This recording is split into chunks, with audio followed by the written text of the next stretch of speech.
नमस्कार साथियों, स्वागत है आपका इकोनॉमिक्स क्लासेस में। मैथमेटिकल इकोनॉमिक्स से समुच्चय सिद्धांत को आगे बढ़ाते हैं और आज हम पढ़ते हैं समुच्चयों का निरूपण। तो समुच्चयों को दो विधियों के द्वारा निरूपित किया जा सकता है या लिखा जा सकता है। पहली विधि है सारणीबद्ध या रोस्टर रूप, टेबुलर फॉर्म या रोस्टर फॉर्म। दूसरी विधि है समुच्चय निर्माण रूप या सेट बिल्डर फॉर्म या रूल फॉर्म। पहली विधि पढ़ते हैं हम सारणीबद्ध या रोस्टर रूप। इस विधि में क्या किया जाता है, जो समुच्चय के अंदर जितने भी अवयव हैं उन सभी अवयवों को बिना रिपीट किए हुए, मतलब उनकी पुनरावृत्ति नहीं करते हैं, एक के बाद एक कोमा के द्वारा लिखकर मझले कोष्ठक में बंद कर देते हैं। जैसे एग्जाम्पल देखें, 10 से छोटी विषम प्राकृत संख्याओं के समुच्चय को a द्वारा प्रदर्शित किया जाए तो अब यहाँ पर हमें शर्त दी गई है कि 10 से छोटी विषम प्राकृत संख्याएं। प्राकृत संख्याएं तो कौन सी होती हैं, जो 1 से लेकर अनंत तक धनात्मक संख्याएं होती हैं। अब यहाँ पर शर्त क्या दे रखी है, 10 से छोटी विषम संख्याएं। तो 10 से छोटी विषम संख्याएं कौन सी होंगी, 1, 3, 5, 7 और 9। तो इन्हें हमें रोस्टर रूप में लिखने के लिए क्या करना होगा, मझले कोष्ठक के अंदर 1, 3, 5, 7, 9। तो ये हो गया समुच्चय और उसका रोस्टर फॉर्म या रोस्टर रूप। अब इसमें देखिए कि हम संख्या 3 है, तो संख्या 3 इस समुच्चय के अंदर है, इसलिए 3 बिलोंग्स टू ए। आगे देखें 4, तो 4 जो अंक है वो इस समुच्चय के अंदर नहीं है, इसलिए 4 नॉट बिलोंग्स टू ए। जो ये ई जैसा निशान दिख रहा है इसको बोलते हैं बिलोंग्स।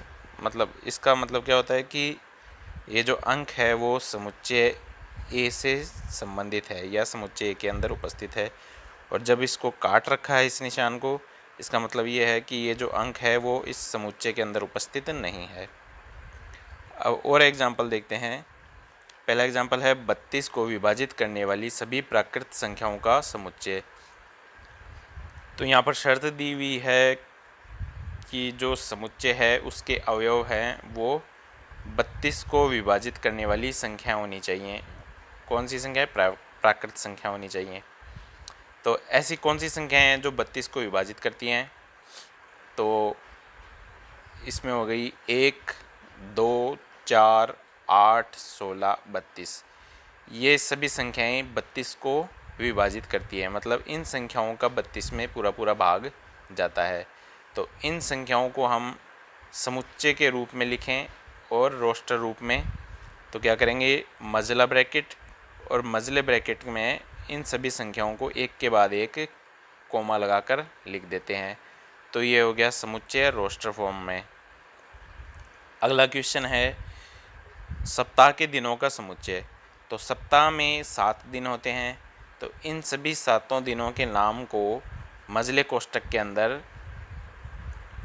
कोमा लगाकर एक के बाद एक लिख देते हैं।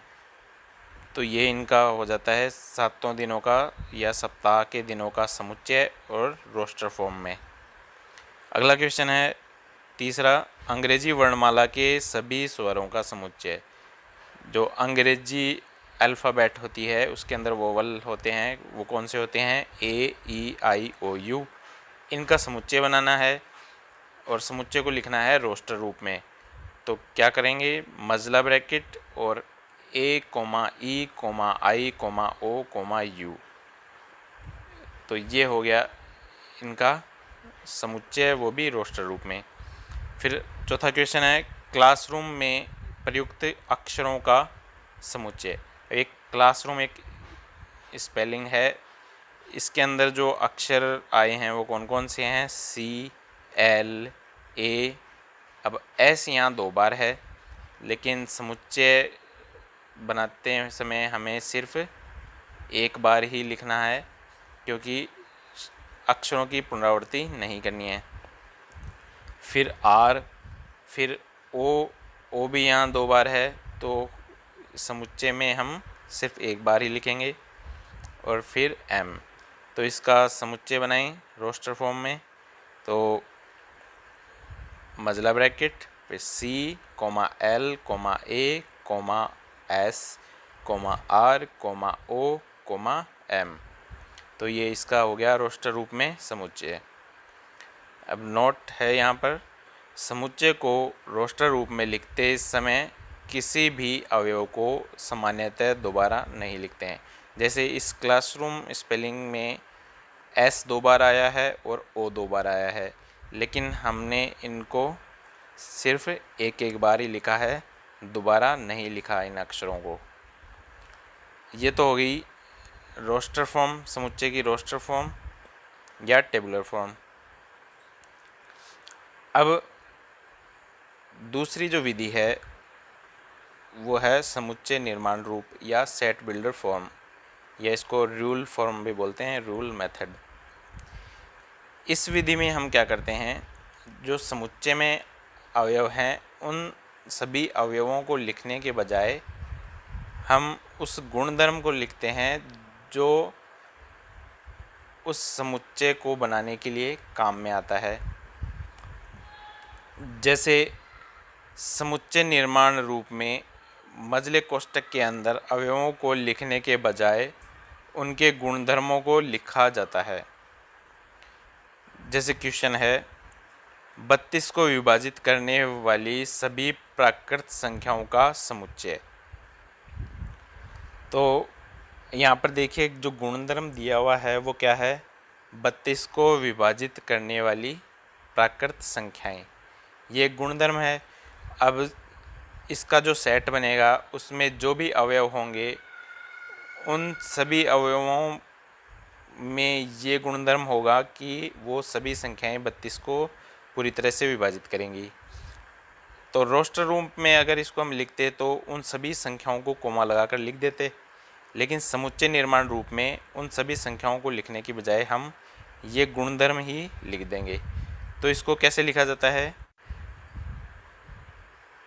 तो इसको ऐसे लिखेंगे, मजला ब्रैकेट, फिर एक्स यहाँ पर समुच्चय के अवयवों का प्रतीक चिन्ह है, फिर कोलन का निशान, फिर एक्स कोमा 32 को विभाजित करने वाली प्राकृत संख्या है। इसको पढ़ेंगे कैसे, एक्स इस प्रकार है कि मतलब ये जो समुच्चय है उसके अवयव इस प्रकार हैं कि एक्स 32 को विभाजित करने वाली प्राकृत संख्या है। मतलब ये जो समुच्चय के अवयव हैं वो 32 को विभाजित करने वाली प्राकृत संख्या है। या दूसरे रूप में ऐसे भी पढ़ सकते हैं इसे, सभी एक्स का समुच्चय, मतलब 32 को विभाजित करने वाली सभी संख्याओं का समुच्चय, जहाँ एक्स मतलब जहाँ ये जो समुच्चय के अवयव हैं 32 को विभाजित करने वाली प्राकृत संख्या है। तो यहाँ पर x किसके लिए लिया गया है, समुच्चय के अवयवों के लिए एक प्रतीक चिन्ह है।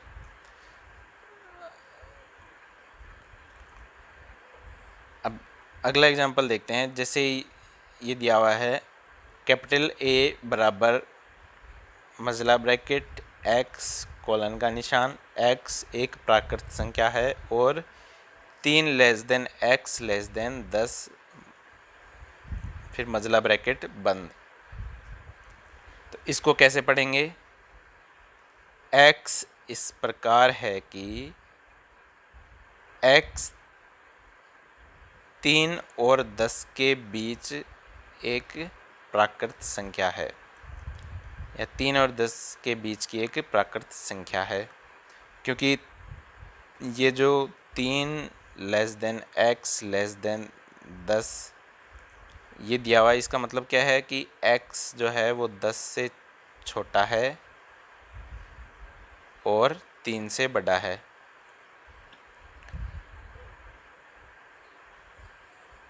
और इसको दूसरे रूप में इस प्रकार पढ़ सकते हैं, x का समुच्चय जहाँ x 3 और 10 के बीच की प्राकृत संख्या है।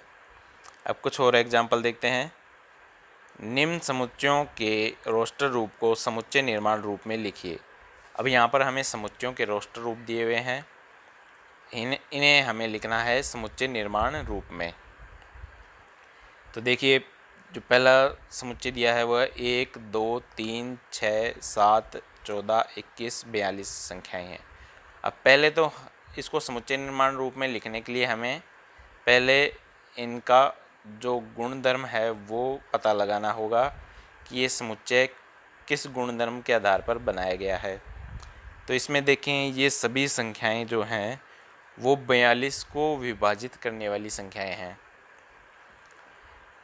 तो इसको हम समुच्चय निर्माण रूप में इस प्रकार लिखेंगे कि x कोलन फिर x कोमा 42 को विभाजित करने वाली एक प्राकृत संख्या। फिर अगला क्वेश्चन है, ये सेट दिया हुआ रोस्टर रूप में 1, 4, 9, 16। अब देखिए इसमें कौन सा गुणधर्म है जिस गुणधर्म के आधार पर ये समुच्चय बना है। तो इसमें ये जो सभी संख्याएं वो किसी संख्या का वर्ग हैं, या बोले तो ये सभी संख्याएं पूर्ण वर्ग संख्याएं हैं।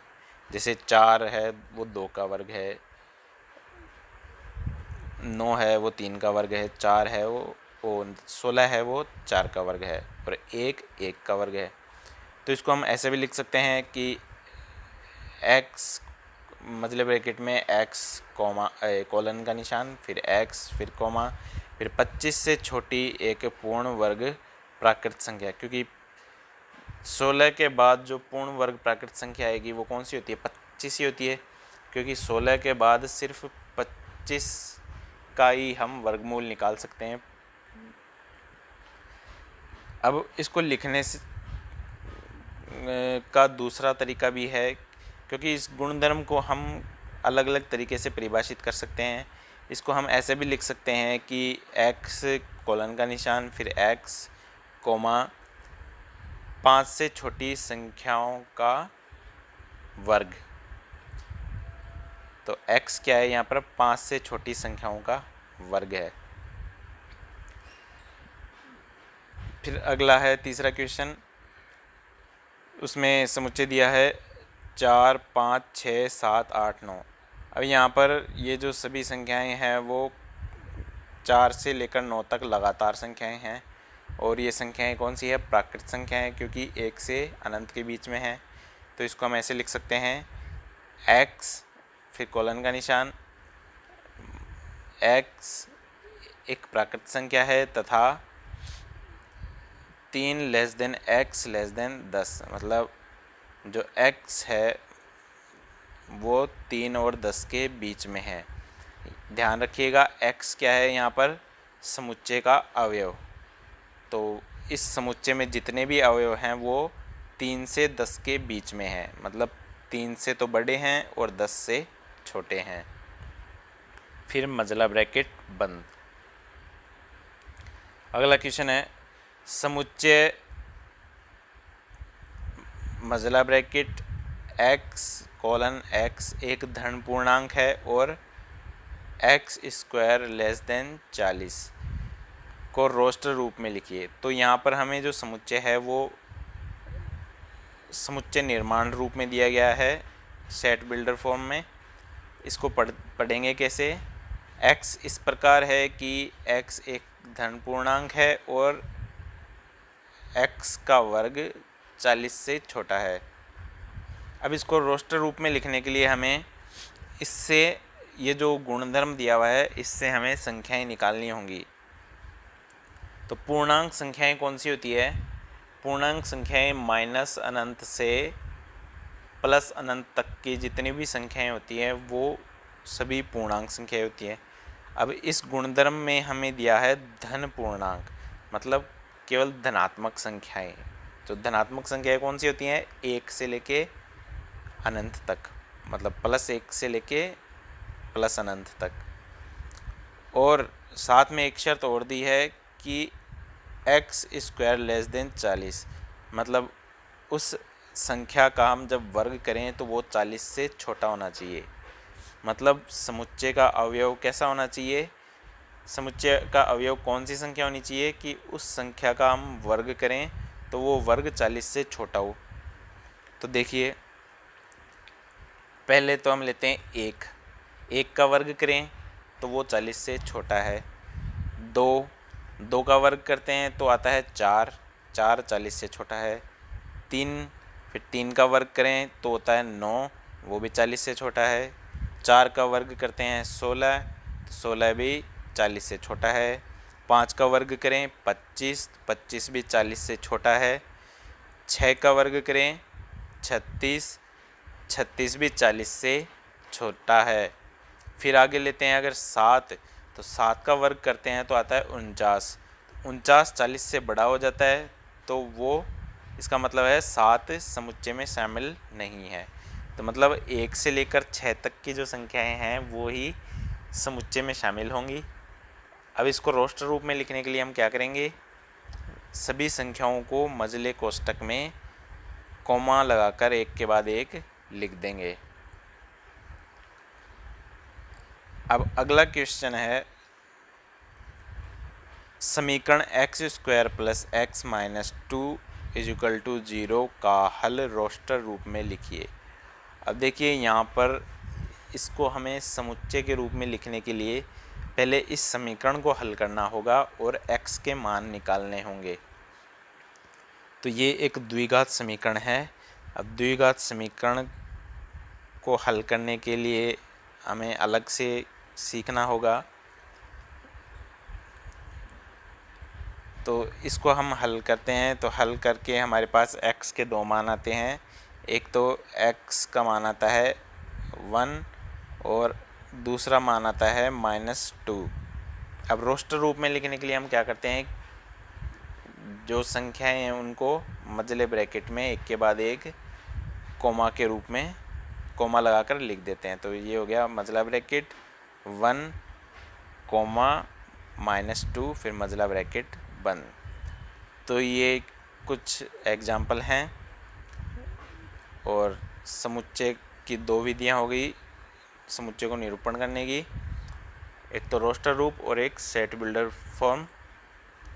अगर इससे संबंधित और एग्जाम्पल आप देखना चाहते हैं तो 11th क्लास की मैथमेटिक्स की बुक है, उसका चैप्टर 1 इस सेट थ्योरी पर ही आधारित है। ये एग्जाम्पल भी उसी में से लिए गए हैं, उसमें और प्रैक्टिस के लिए क्वेश्चन आपको मिल सकते हैं, तो आप वहाँ जा सकते हैं और प्रैक्टिस कर सकते हैं। आगे जो सेट के जो प्रकार हैं वो हम अगले वीडियो में पढ़ेंगे।